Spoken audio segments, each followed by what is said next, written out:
பணம் வச்சுருக்கேன், மருந்து வாங்கிக்கோங்க.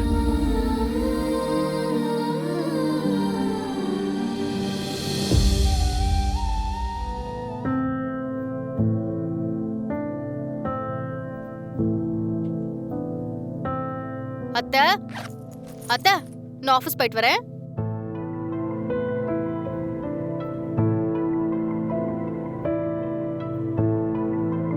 என்ன இது? அது சந்தோஷ். அத்தை நேத்து நடந்ததை நினைச்சு டிஸ்டர்பா இருப்பாங்க போல. அவங்கள கொஞ்சம் தனியா இருக்க விடு. வா போலாம்.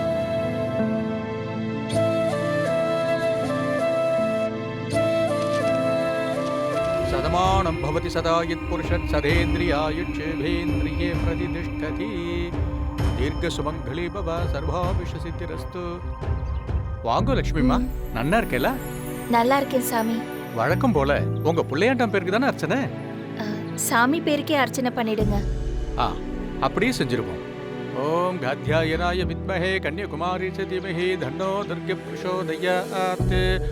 ஓம் தேவ்யே நமஹ. ஓம் துர்கா. வழக்கமா நான் புள்ள பேர்ல தான் அர்ச்சனை பண்ணுவேன். இன்னைக்கு முதல் முறையா நான் உன் பேர்ல அர்ச்சனை பண்றேன். உன்கிட்ட என்னோட வேண்டுதல் எல்லாமே என்னோட பிள்ளைக்காக தான் இருந்துச்சு. இனியும் அப்படிதான் இருக்கும். ஆனா நான் சுயமா கௌரவமா எழுந்து நிக்கிற மாதிரி எனக்கு ஒரு வேலை கொடுமா, அது போதும்.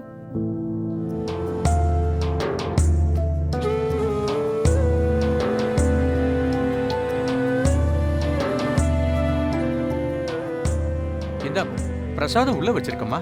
ம். லட்சுமிமா, ம். சமைக்கிறவங்க யாராவது உங்களுக்கு தெரியுமா? ஏன் சாமி கேக்குறீங்க? இல்ல, நம்ம கோயில் அன்னதானத்துக்கு சமைச்சுட்டு இருந்தவா இன்னைக்குன்னு பார்த்து லீவு போட்டுட்டா. சமையல் வேலை அப்படியே நிக்குது. அதனாலதான் கேக்குறேன், உங்களுக்கு யாராவது தெரியுமான்னு. சம்பளம்னு பெருசா எதுவும் கொடுக்க முடியாது, ஏதோ கொஞ்சம் கொடுப்போம். கோயில்ல சமைக்கிறது புண்ணியம்னு நினைக்கிறவ வந்தா க்ஷேமமா இருக்கும். சாமி, நான் வேணும்னா சமைக்கவா? நீங்களா? உங்கள மாதிரி அபார்ட்மெண்ட்ல இருக்கிறவாளால இந்த வேலையெல்லாம் செய்ய முடியுமா? கண்டிப்பா செய்யறேன் சாமி. இதுவும் கடவுளுக்கு செய்யற சேவை தானே. சரிம்மா, உங்க இஷ்டம். ஆ, வடப்பள்ளி பக்கத்துல சமையல் சாமான் காய்கறி எல்லாம் இருக்கு. 12 மணிக்கெல்லாம் அன்னதானம் தொடங்கிடுவோம். அதுக்குள்ள சமைச்சிருங்க. சரிங்க சாமி. ம்.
சந்தோஷ் வச்ச பணம் அப்படியே இருக்கு.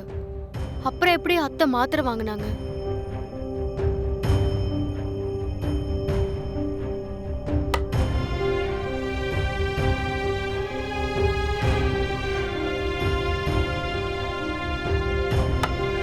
அத்தை, மாத்திரை எப்படி வாங்குனீங்க?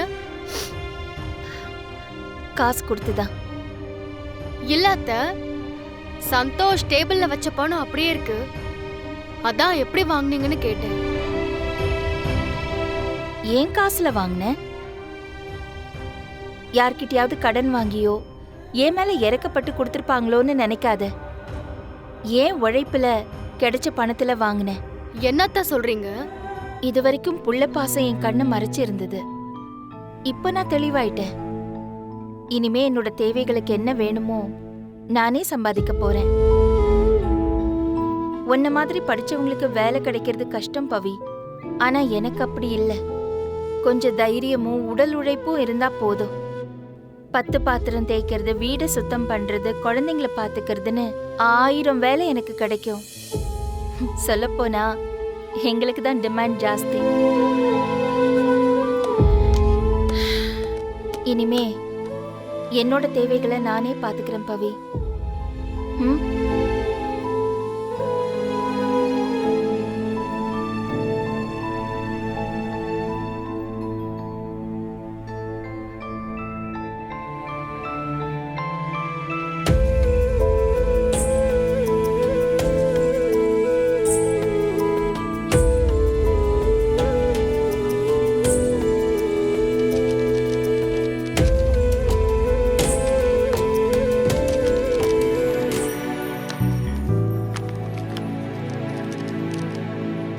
என்ன சந்தோஷ், தூங்கலையா?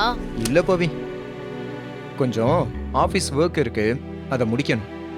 அதான் பார்த்துக்கிட்டு இருக்கேன். டாய், ஆபீஸ் ஒர்க்க பெட்ரூம் வரைக்கும் கொண்டு வரக்கூடாதுன்னு 2 பேரும் பேசியிருக்கோம்ல? இல்ல பவி, இன்னைக்கு ஆஃப்டர்நூனே முடிக்க வேண்டிய வேலை இது. அப்போ கொஞ்சம் தலை வலிச்சது, ஒரு டீ சாப்பிட்றதுக்கு கூட வழி இல்லாம போச்சு. அதனால தான் வீட்டுக்கு எடுத்துட்டு வந்துட்டேன். ம்? டாய், ம். உன் ஆபீஸ்ல தான் கேண்டீன் இருக்கே. ஆ. ஒரு நார்த் இந்தியன் கூட டீ போட்டுட்டு இருப்பாரு. ம். நான் கூட ஒரு டைம் வந்தப்போ நம்ம 2 பேரும் அங்க போய் தானே டீ சாப்பிட்டோம். என்னாச்சு ஆமா. இப்போ? நரேந்திர தாஸ் நல்லா டீ போடுவான். இந்த கொரோனால நம்மளாம் ஒர்க் ஃப்ரம் ஹோம்ல ஒர்க் பண்ணோம்ல, அந்த டைம்ல வேலை இல்லைன்னு ஊருக்கு போனவன் தான் திரும்பி வரவே இல்லை. எங்க பாஸ் நெக்ஸ்ட் டெண்டருக்கு கால் ஃபார் பண்ணியிருக்காரு. யாராவது வந்து அந்த கேண்டீனை திறந்து டீ போட்டாதான் உண்டு. உன் ஆபீஸ்ல யாராவது ஒருத்தர் சீக்கிரம் கேண்டீன் ஆரம்பிக்கணும்னு நான் கடவுள்கிட்ட வேண்டிக்கிறேன். ஏன் பவி?